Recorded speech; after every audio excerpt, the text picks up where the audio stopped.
This is a hidden, secret place somewhere in Berkely, and I have the great privilege of sitting opposite to Dr. Claudio Naranjo.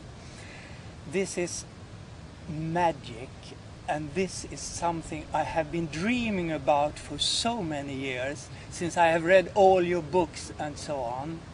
So tell me, Dr. Naranjo, this is actually where it once started for you. Well, it started for me in a way, and many things started here. I came to Berkeley in the tail end of a scholarship that I spent mostly in Harvard.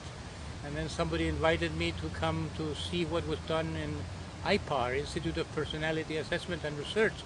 I was doing a study on values, and it was suggested I would like to know about how they did personality assessments there. But a month here or two perhaps were enough to make me fall in love with Berkeley and come back on a Guggenheim a couple of years later. Then I fell in love with a woman in Berkeley and fell in love with many things in Berkeley. It was very important in my life, and many, many things were starting then. It was a time of the free speech movement. I was Chilean. I am a Chilean-born person. I was never patriotic, and I never felt understood in my own land. And this was the first place where I felt at home. I felt this was like an oasis for seekers. I had been a seeker, but I had never found other seekers.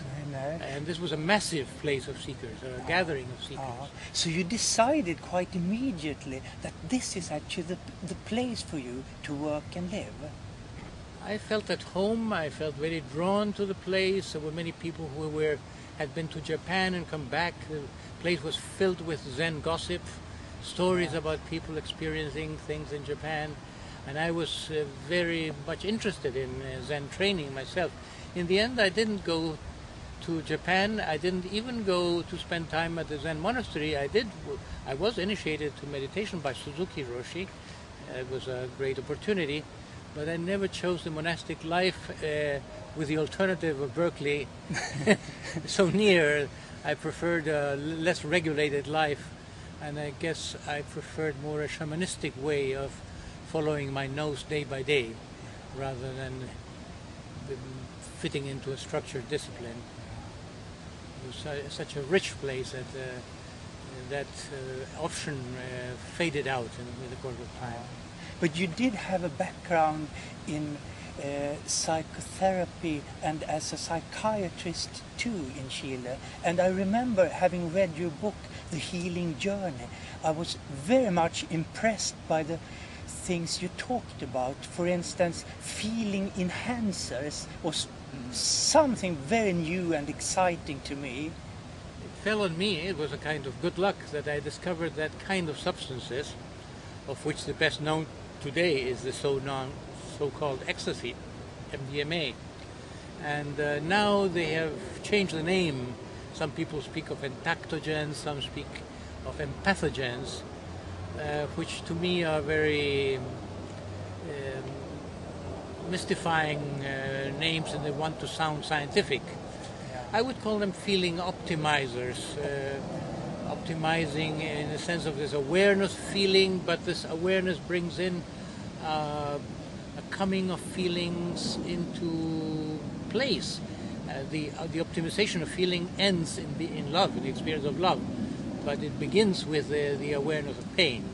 These are substances that bring you, they're not hallucinogens, definitely different kinds, but bring you in touch with your inner disturbance. They intensify the desire for cure and the awareness of something to be cured. So they don't take you to paradise or to hell like the big psychedelics, but they take you to purgatory. And when purgatory is over, then comes the Garden of Eden. That is a healthy state. Like one of my early volunteers when I was experimenting with these substances, he described the state of letting time flow with graceful ease. Well, that's a wonderful expression. Yeah. Serenity and more sanity. You know, to me it's very strange that these substances haven't been used more in the field of psychotherapy and in psychiatric treatments. How come? Well, this country is making it very difficult, has always made it very difficult to people interested in drugs that expand consciousness in any way. This country endorses drugs that diminish consciousness. Oh, that's Depressors. true. Yes. Alcohol is okay, anesthesia is okay, antidepressants, antipsychotic drugs, all that is the big business of laboratories. But drugs that make you more conscious, I suppose, are felt to be to entail some political danger. People cannot be programmed so easily when they are psychedelic users of any kind. Even marijuana doesn't go along with a nation of lambs. If you want to conduct a kind of politics that relies heavily on the media and buying into a view of things, that would not be compatible with psychedelic culture. So I think it is a political situation that speaks the language of medicine and the dangers of addiction and all that, but I think it's really bullshit. Okay. That the dangers are not so great if they were regulated, if they were like amphetamines, drugs that were needed a prescription, that would be enough to put them under medical control. But the measure of repression, the degree of repression goes beyond that, and I think there are hidden political causes behind that. Okay. And some countries have taken exception, of course. Holland and Switzerland are countries that have been remarkable in that they contested the recommended policy of the World Health Organization, which is so much influenced by American views. You know, I remember having read a very fascinating story, Claudio, about you going into the Amazons trying to get a substance there. That, okay, maybe you could tell a little more about that. Well, that substance today is very well known and popular, but it was not known then. I was the first person to really experiment with it and to bring it into an urban setting. And what year was this? 1962. I was, as I mentioned, I was spending a season in Harvard on a Fulbright fellowship. I walked into an exhibit. In my walk to campus every morning, I saw the Botanical Museum and announcement, Economic Botany exhibit. And I was never interested in it, but when it was time almost to leave town, I said, I'll see what this is about. And there were little exhibits with plants of different kinds and vials of the chemical products, like the coca plant display, and the leaves and the flowers, and the little vial with cocaine, and then the opium plant, and many, many vials of the different alkaloids of opium. And one of these windows was on a picture of Indians, naked Indians painted with feathers, and an Indian was whipping another. And there was a reprint on the botanical identity of the malpighiaceous narcotics of South America. And my father had lent me a book when I was still in medical school that was called I Too Was a Headhunter, written by an American adventurer, an explorer, who got lost in the Venezuelan jungle, opened a path with a machete into the stream, inflated a inflatable canoe, and they had to do a very difficult journey through the rapids, getting out of the canoe every time the rapids would have made it impossible to continue, and opening a path with his machete to be able to go to the next level. And it was thoroughly infected with malaria, and in the end he would have been killed by the Indians if he had not been unconscious. He was drifting along unconscious, deeply sick, and the Indians picked him up and nursed him, and in the end, when he was okay, there was no role for him in this very remote, isolated tribe unless he underwent an initiation to be a warrior like everybody else at his age. So he describes in this book the initiation of the warriors he underwent, where whipping was an important element, but he was given a bitter liquid in a hollow coconut, and this drink that he had made him heroic. And as soon as I read that, I wanted to be able to try that bitter concoction to see whether that would make me a little less fearful and timid a creature and more impervious to physical pain. And I thought, of course, this would be a good research project. This could have very useful results in psychotherapy, to some a specific stimulant of courage, given the fact that so much of psychological problems comes from fear. And I formed a research project. We talked with Maturana, who's now very famous through his ideas of autopoiesis, and we thought of going into the jungle supposedly in search of some kind of insectivore that is the evolutionary line of humans, before our primate ancestors. He would do eye physiology research on vision, but this would be an occasion for me to do, as a sideline, this research for this plant. But the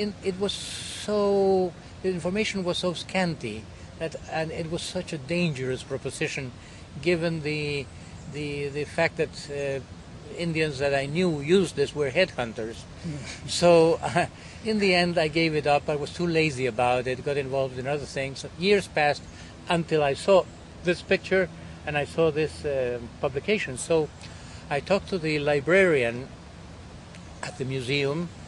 How could I read this reprint that you have in the window?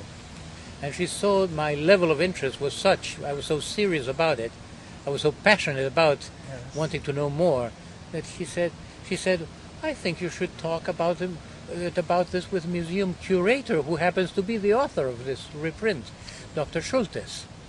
I didn't know about the existence of Dr. Schultes then, but in the end Dr. Schultes put me in touch with the Indians that collected plants for him, and he gave his blessings of my first research project, which was one of going to the region of the Putumayo, affluent, a tributary of the Amazon in Colombia, southern Colombia, between Colombia and Ecuador. Okay.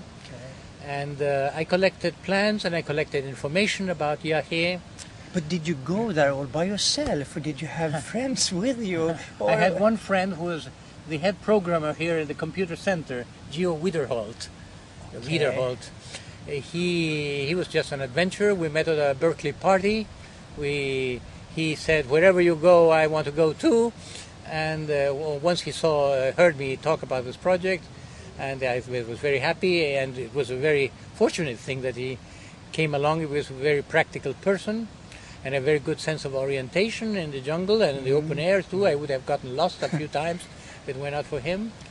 And we went there and we hired a man with a dugout canoe with an overboard motor to go against the stream, and visited many Indians and had translators along the way. And it's a long story how I managed to get the confidence of these Indians. I introduced myself as a fellow medicine man from another culture, which is true. I'm a medicine man. Yeah. I don't have your plants, I said, but I have other products. And I had impregnated paper with LSD, with drops of LSD, and made drawings on this paper. And I knew by the drawings whether it was plant motifs or bones or stars, that differentiated the dosage. And so I told them, these magic drawings, if you put them under your tongue, you will get something like what I am interested in. So I want to know your plant. I was interested in ayahuasca and what you put into it. And they were willing to collaborate, but I was not so trusting that nothing bad could happen to me if they go on to a paranoid trip and I'm there with headhunters in expanded state of consciousness or in an altered state of consciousness that was not convenient to me. So I left them with the product and I went along with my canoe upstream. Fantastic story, Claudio. But that opened many doors, and they gave me plants, products, and Gio Wiederholt stayed longer in Colombia and scraped the bark, which is the most rich in alkaloid content, and sent this product to Chile, and I did many experiments in Chile. And in the process of experimenting, I not only did pharmacological research, but I did some self-experimenting and eventually psychotherapeutic research. First it was get a sense of what this is good for, what does it do if you don't program people to expect something definite. There were indications that the Indians use it to train themselves in flying out of the body and seeing at a distance, telepathic, parapsychology training. And there were indications that this could be used therapeutically, or I had this expectation. And the images that were described by explorers and anthropologists were so similar. There were so many tigers and snakes in them that I wanted to know whether this was cultural, was an artifact, or whether it was really intrinsic to the effect of the drug.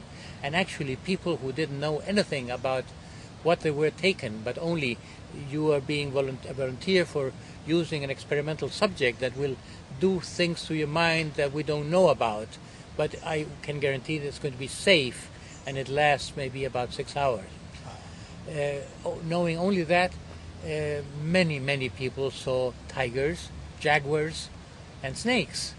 So for a long time I was wondering, is this a telepathic connection with the South American Indians, or is it something intrinsic to the effects of yahe, or as it is called today, ayahuasca, because now there has emerged a church in Brazil that uses it, and many Americans are tuned into that church.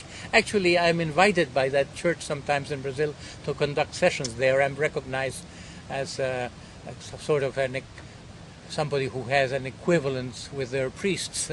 I can acknowledge as a person who is ready to conduct sessions. Yeah. So this has allowed me to bring into my experience also other elements. They emphasize the devotional use of music while singing, and then I have done much in the last 20 years.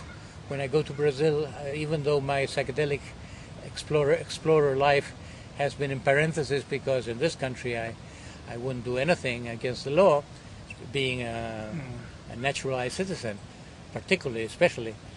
Anyhow, I didn't even before then. Would be too dangerous. But in Brazil this is not illegal, and being invited by a church to do this has given me occasion to keep alive this part of my exploration. And of course I've wanted to bring in the Indian devotional contribution and use mantra, not only Christian hymns. And so there's a long story of that. But you have written very much about this in your book, The Healing Journey. Is it in any ways possible to buy that book today, Claudio? Or is it really, it seems to be out of print? It's been out of print a long time. In Berkely, at least, you can find it in used bookstores, and it's very expensive. When you find it, it's a rare thing. I've been asked to reprint it many times, and it's not my priority to republish that old book.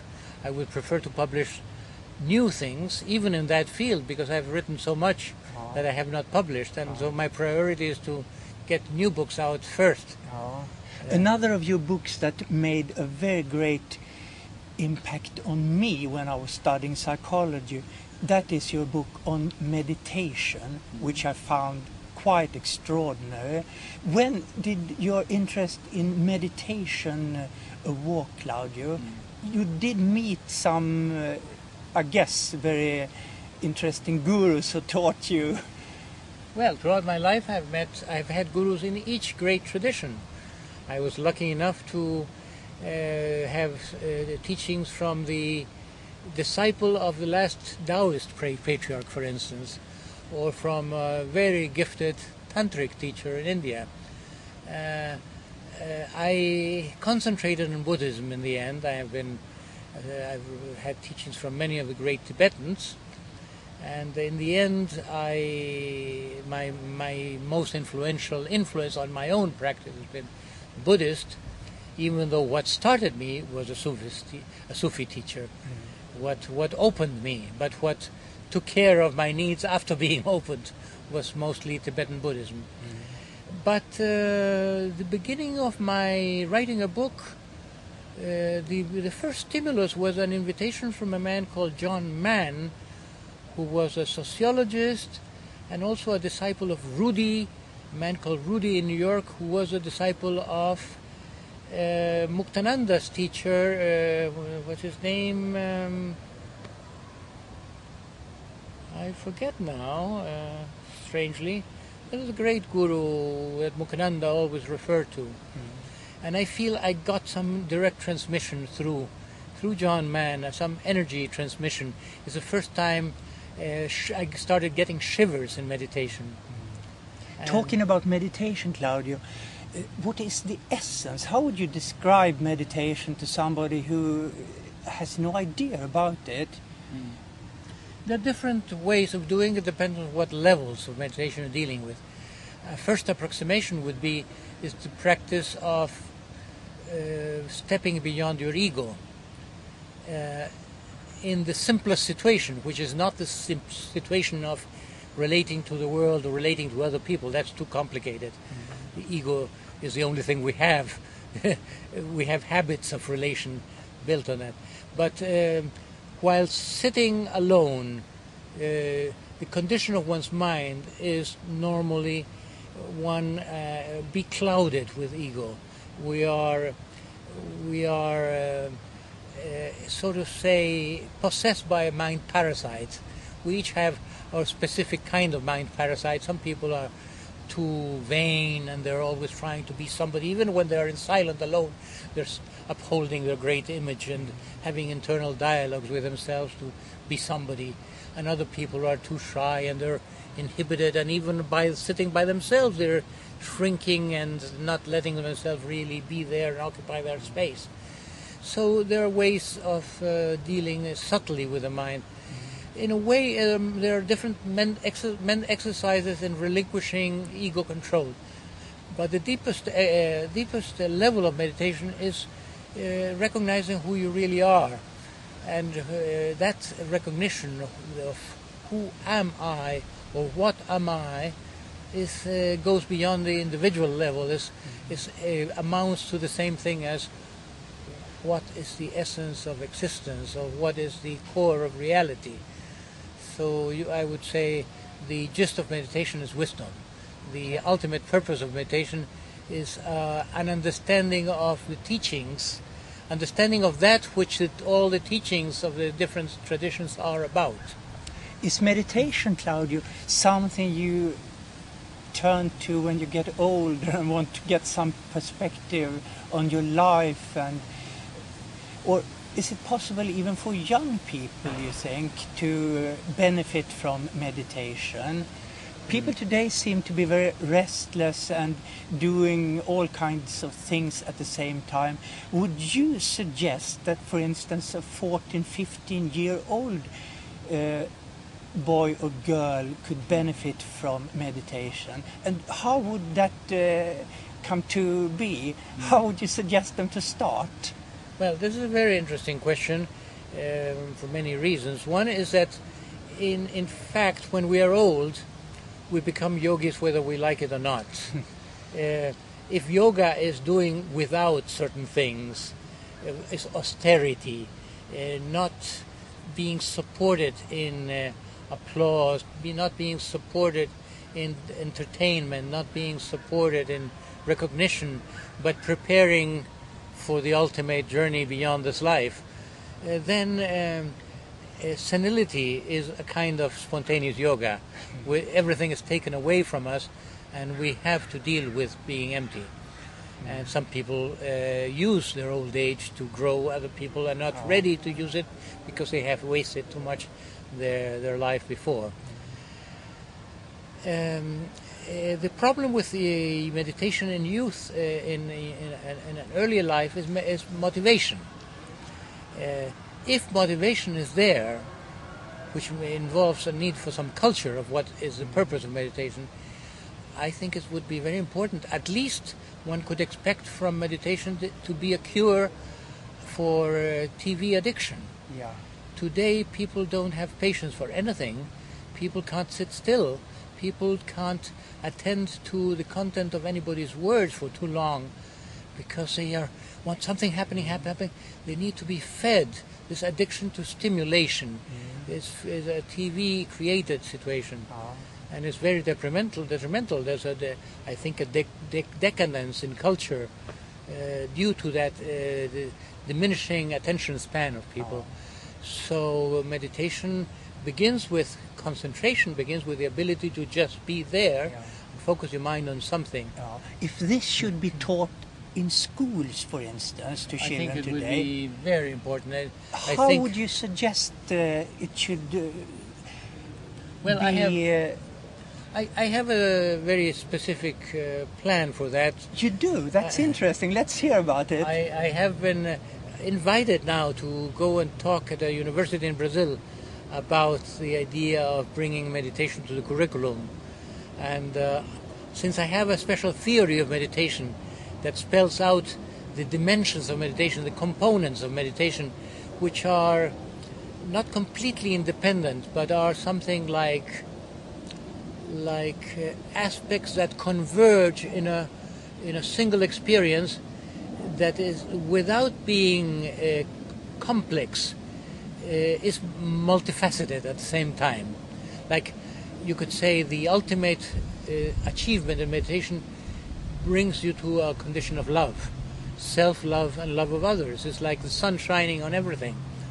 Unconditional love is which comes out of a kind of well-being and abundance, like Maslow has described being abundance. But at the same time, meditation is an exercise in detachment. These things seem to be polar opposites. I say they're a complementarity. Non-attachment and love sound polar opposites. You either have kind of cosmic indifference, and there are states of cosmic indifference, and there are states of love. But there is a condition where these two come together. And the same with freedom and flow. Yes. I would say and stability. Meditation brings the mind to be stable, like a pond where no waves on the surface. The mind is still. Yes. But this stillness is not dead stillness, but it's a openness, it's a permeability to everything. Yes. Like in Zen it is said, like a sky that is always immobile, it's like eternal, but it lets the clouds go by. Yeah. So there are many polarities in meditation, and I have the idea that each of these needs to be cultivated separately. Okay. Cultivation of love through devotional practice of some sort, or through music in a non-theistic world. Concentration with imagery or with attention to a flame or many ways secondary. Or cultivation of the attitude of letting go, the exercise of surrender, very important to a culture where surrender is it's a very anti-Dionysian world. The door to mystical experience is always a Dionysian door. Even in the Christian world we have wine as a sacrament. The meaning has been forgotten, and the experience of letting go is not very much present in the environment of churches. But there is no mystical experience without dissolving the ego, with melting away. Or in the Christian tradition, the word is to die in God, to die into God. So there should be a shamanistic practice of some sort, or Dionysian practice, learning to dissolve. And there are ways to do it, like authentic movement. There are disciplines that are contemporary and they're not threatening, and they don't need to imply that we borrow the language of other cultures. Right. So I think one would have to do a repertoire of these 6 ingredients that I think are the components of meditation as a stepping stone to the ultimate level, which that's a bit premature for schoolboys to get into it, but the understanding of the nature of mind, or the understanding of one's supreme identity, whatever you call it, the recognition of the essence of what you are. You did meet many interesting people in the 60s, Claudio. That's what I have heard. I'd like you to tell, what was it like actually when you met Carlos Castaneda for the first time? And how did that happen? Okay, I knew Michael Harner, who was an anthropologist working almost next door to me. I was in IPER, in the building on the edge of campus, and he was in the Lowy. In the building, the anthropology building was the same as the Lowy Anthropological Museum. Now I think it has a different name. And I didn't know about his existence, but I wanted to go to the Amazon, and I wanted to know whether I should take firearms or not. I wanted to know whether I should take high boots or not because of snakes. How does one prepare for that in the practicalities? And so I called somebody. I called the anthropology department from where I was working, and said, who could give me some advice on this? And the secretary of the department said, I think we should talk to Dr. Harner. And I did, and he was fascinated with my interest in going to explore the Yaqui culture and the Yaqui plant, because he had recently come from a field trip among the Shipibo Indians in Peru, where he took Yaqui, and instead of lasting 6 hours, it had lasted 6 months. He came out of it being a different person. It was like a shamanistic journey. From then on, his life was not just of an observer of shamanism, but an insider with something shamanic. Well, he later founded some kind of school about giving some essentials of shamanism to Americans. So I had already a friendship with Michael Harner. We presented joint papers at the Kroeber Anthropological Society. I presented the results I got from ayahuasca in Chile, or Yaqui, with these volunteers who knew nothing of what they were taking, and everybody ended up talking about snakes and tigers and other things, many themes. And then he presented his observations among Indians and how the reports matched, even though there was no communication. It was two different cultures, so it was quite sensational. And then one day, this was second limb of my Guggenheim Fellowship, because I went back to Chile to be with my son and touch base with the university, then came back for whatever remained for the 6 remaining months or so. And I got a call from Michael Harner saying, would you be free to come over? I want to introduce you to a fellow shaman's apprentice. And this was Carlos Castaneda. And Carlos had not written any of his books yet. And Michael Harner was inviting both of us to come to Esselen, a little place there on the way to LA, a very beautiful place, and interesting things are being done, and to do a workshop on shamanism.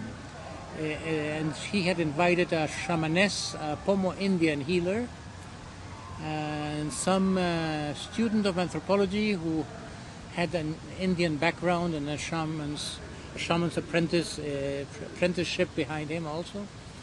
And then Carlos and I would be the remaining 2.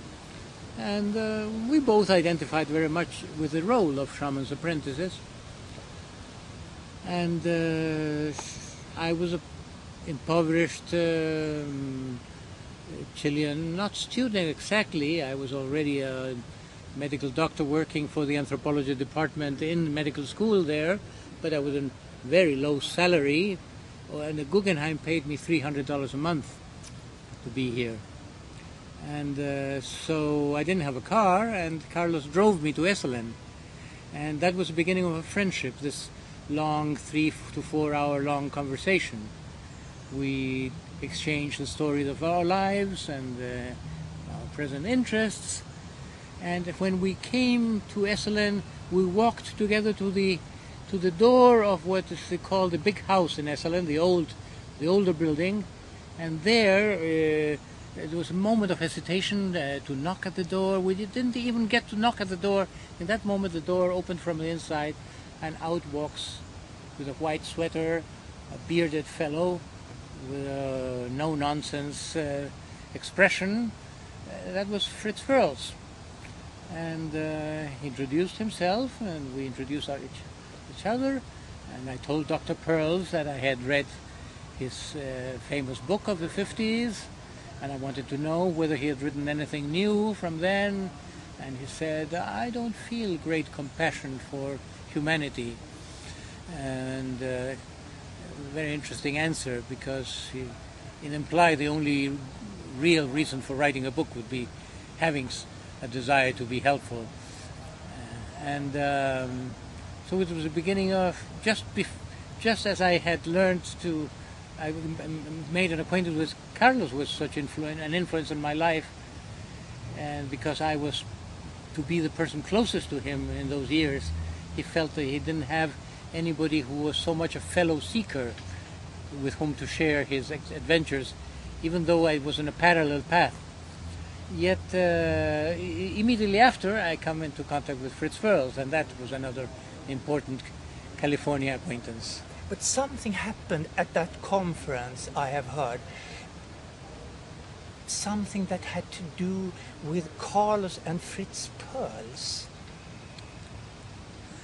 Well, I have written about an event in that conference which was not exactly between Carlos and Fritz.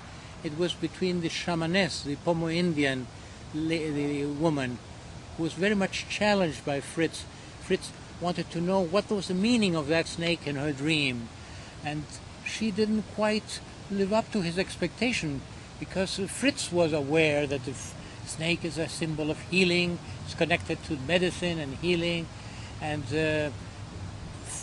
he sort of felt like he knew a bit more than the shamaness. And I felt it was a bit like not honoring what doesn't come into verbal expression quite in an expected way. And in the intermission, he was competing with her implicitly, as he was surrounded by a group of people into which I came. And he was saying, I feel I am also a shaman. If that is to be a shaman, don't you see images while you are working with people? And then he told an anecdote of where, I've told many times, I've written about it, how where a lady is talking with a very shrill voice and nothing is moving forward in the therapy hour. And he says to her, he closed his eyes as if to find inspiration. And as he closed his eyes, he saw a dog barking. Her voice suggested the dog barking. And then he opened his eyes and said, as you talk to me, I experience you as a dog barking at me. And then she melted in tears and for the first time broke through to another level of communication. Oh, my husband tells me the same thing, etc., etc. So he was surrounded by a group of people in an intermission, and he was essentially saying, well, if she's a shaman, I am a shaman too. Don't you see images when you do therapy? And told about this anecdote I've written about somewhere, where he says he's working with a woman and nothing is happening and he's frustrated. He closes his eyes, and as she talks with her unpleasant voice, he visualized a dog barking. So when he opened his eyes, he said to her, as you talk to me, I think of a dog barking at me. And then she immediately started to weep and said, oh, my husband tells me the same thing, and so forth. She recognized her anger or protest and so forth.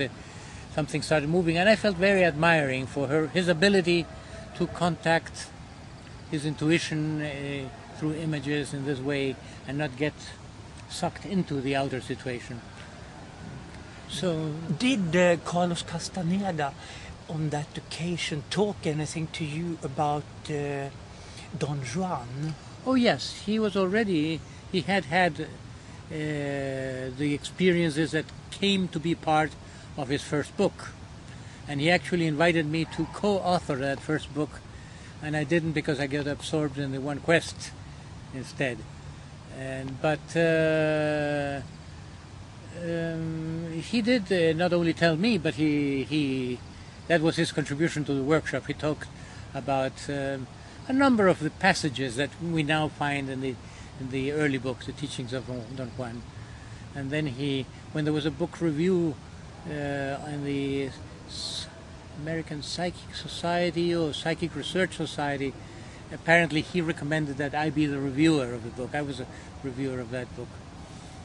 Much later, he suggested I be one of the people consulted in a book on him, and I didn't want to contribute in spite of that idea because I didn't know how I could formulate an opinion at the time when people were divided. Is he lying or is he saying the truth? And to me it was very clear that he was creating tales of power.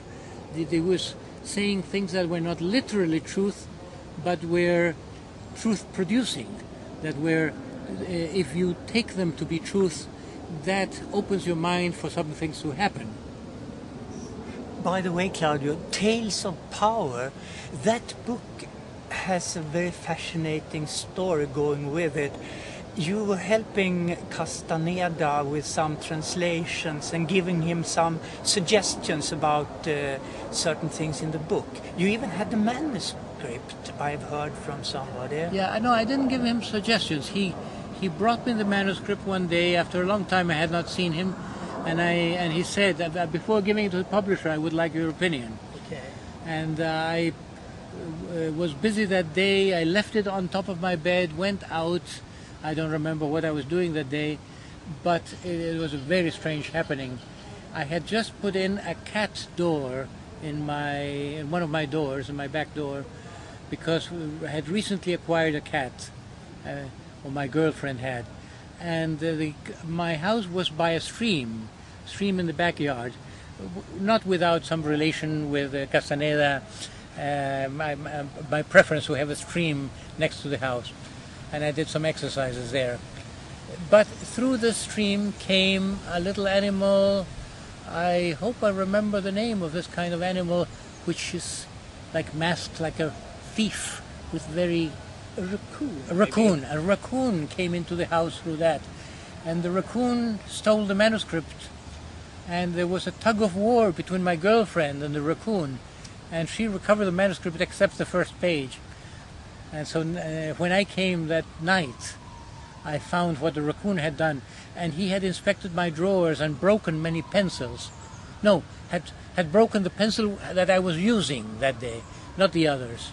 So I took that to be a special criticism of the raccoon. A number of strange things happened. And when Carlos came the next day, he laughed very much about, oh, there is power in that manuscript, he said.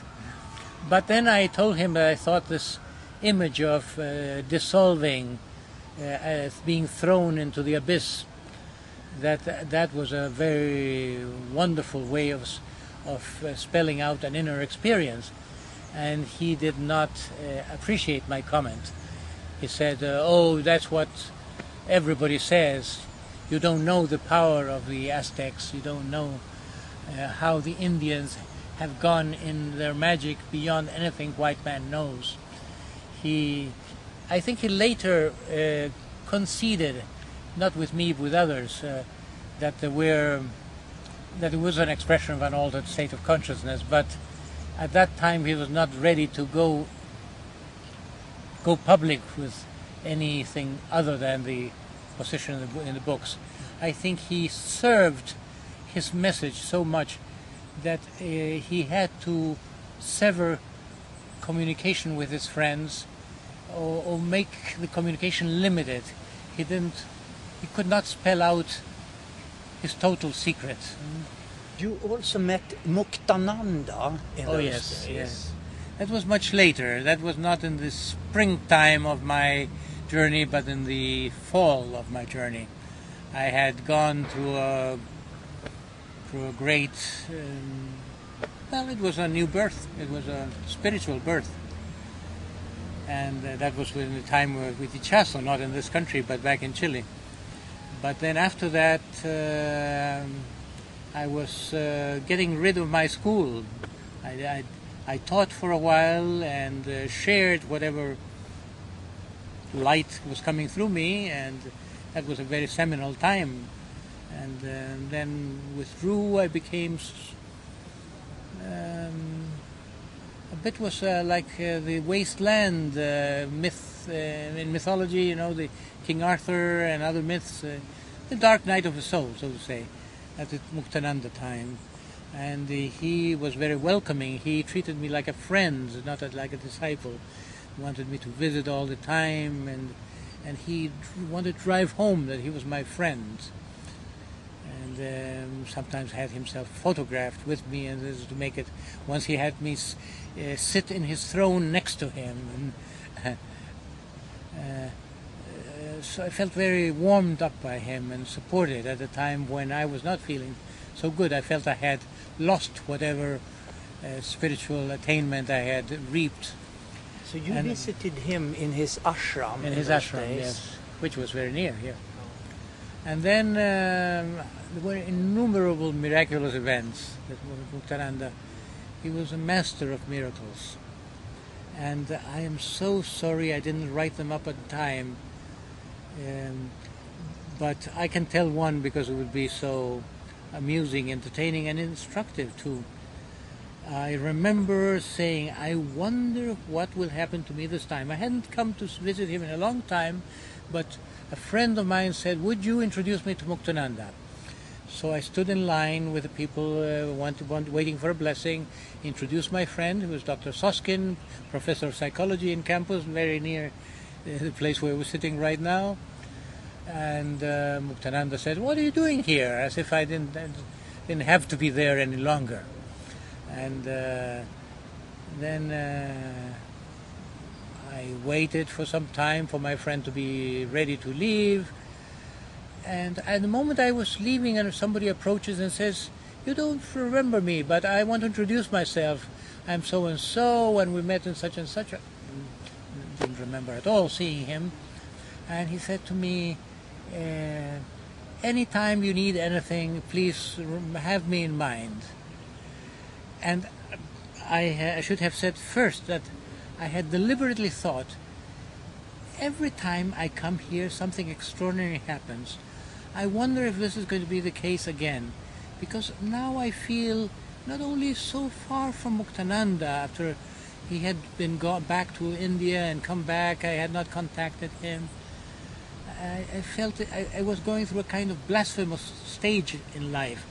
I think just like in psychotherapy there's positive and negative transference, there's something like that with God and with gurus and with this, like jaded and enough of spirituality. It was kind of impermeability. And I said, well, I wonder what would happen. Let's see if I thought what I need. I always had the sense that I got exactly what I needed. That was a miraculous event. Even it was better conceived than I could have formulated. But let me see if I can anticipate. What do I need?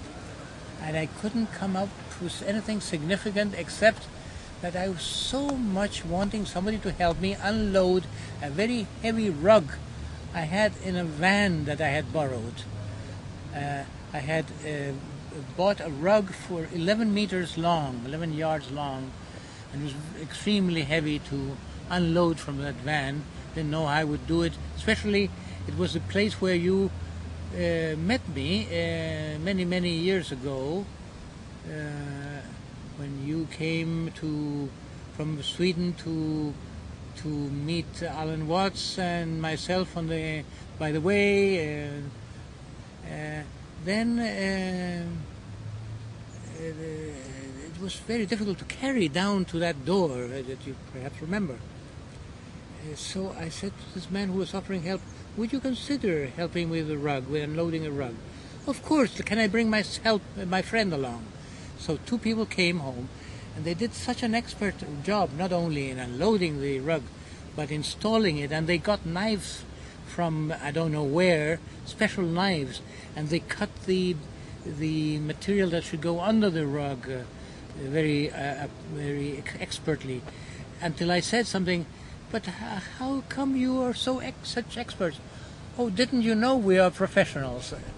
We're rug installers. That's a great story, Claudio. Really magic in that. Yeah, every time there's some magic of that sort. I never knew how he did it, whether it was just the magic in there, it all happened by itself, or whether Muktananda would say to somebody, do this or do that. At that time I was intrigued. Then I came to think it's more the play of synchronicity and the Guru's presence. Life here in Berkely in those days were quite magical and fantastic. What do you remember most, Claudio, from these days in the 60s? Something about the spirit of the times, the liberation spirit, which has been crushed.